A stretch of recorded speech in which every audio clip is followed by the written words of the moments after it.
Hi, this is Joe again with another review. For the sake of this video, we're going to be discussing the 1957 sci-fi horror classic, The Deadly Mantis. Of course, this film, came at a time when you have a lot of these. I don't really consider the Deadly Mantis like a B horror film, but it came at a time when you had these B horror films, where these giant bugs. So it's killing and hunting down and killing, I should say, human beings. And some scientists, along with the military, stopped these giant bugs. I mean, you had tarantula, you came from beneath the sea, you had giant ants. Right now, you have a giant praying mantis attacking people. Of course, this movie starts off with the mantis, or the Deadly Mantis, as it was called, from the title. The creature was frozen in a block of ice, and there was a volcanic eruption, and that eruption cracked, and then eventually broke the block of ice that this mantis was in, underneath the ocean, and it got out of the water. And starts flying around and starts, of course, attacking people and trying to look for, like, quote, warmer climate. And which eventually, of course, it does, as it's flying around the whole country. And a lot of people, they found out when the military was checking out this weather station that they had, up in the North Pole. It was really the South Pole, and they found out that something happened, something destroyed it. And they tried to find out what exactly happened. And then, of course, eventually found out that they determined there was this giant creature that destroyed it. They don't know exactly what it was. And one of the scientists was played by the guy who played Paul Drake in the Perry Mason television series.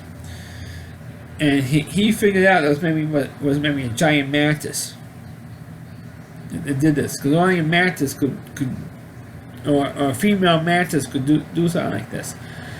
And they eventually, of course, went into this mantis, who was attacking anything he can't get its claws into. And of course, eventually big spoiler here, folks, they eventually kill it at the end of this movie.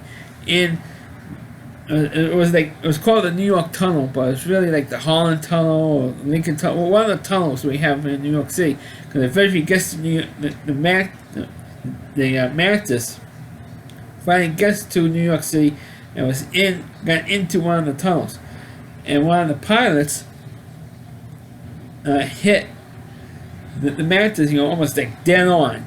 Hits the mantis, severely injures it, and didn't kill it, but severely injured it, and got into the tunnel to recover. And they figured, if they destroyed the tunnel, one of the underwater tunnels in New York City, it's going to cause like a huge flood and kill who knows how many people were in that tunnel. So when they did close the tunnel off to traffic, and what they did was they sprayed the whole tunnel with a whole ton of smoke, trying to smoke out the mantis.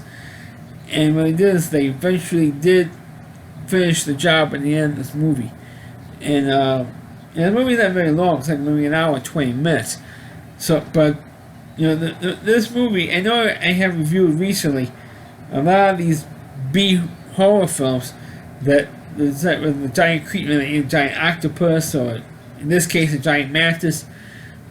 And this movie is like one of the few that's more entertaining more than anything else, because the characters are all smart. That's what you like. You like characters that are smart, and the investigation. I like the investigation of this one more. The other ones, that they have the same formula. They're trying to investigate, but you see the creature almost right away, and that's when you wait a while before you finally saw the mantis. You hear it, you hear the screeching, but you didn't hear you actually didn't physically see it till maybe about halfway through this movie, which of course kept up the suspense a little bit more. And and the action was good compared to, and it was the same formula that you have with other monster movies of this type. But for what it is, I think it's like a little bit better than some of the other ones that they recently reviewed, because, like I said, the plot, the storyline works, the investigation part of it works, and the creature looks cool. The mantis was cool because because the mantis, you know what mantis is on tarantula, you know what they could do because they're deadly creatures. I mean, they are as a whole.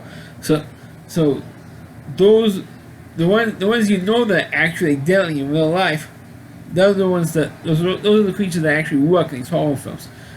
I mean, the octopus one, or the egg sea, or the claw, and then the claw. I mean, that thing that just didn't work. The creature that just did not work in that one, but in the Deadly Mantis it worked because the investigation worked and everything in that film. And that's what made it more entertaining for me. And the actors were better in this film. And like I said earlier, all the characters are smart. That's what you like in these movies. Your characters are smart instead of complete idiots who don't believe in a damn thing.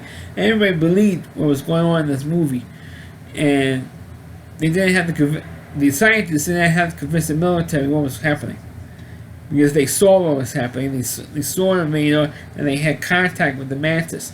So throughout pretty much throughout the whole film. So they believed the scientists almost right away what was happening. But they just couldn't believe the size of the thing. That's the only thing, was they couldn't believe the size of this thing. Could do that. So that's my review of the movie The Deadly Mantis. Please click on the video. Please rate it. Please subscribe to my channel. Please forward this video on your Facebook pages. You check out all my reviews and on my YouTube channel at WileyC.com. So WDY.com. There's a homepage to write a review of Christy Moore, and please check out all of his videos on his website. Thanks for watching. Catch you next time.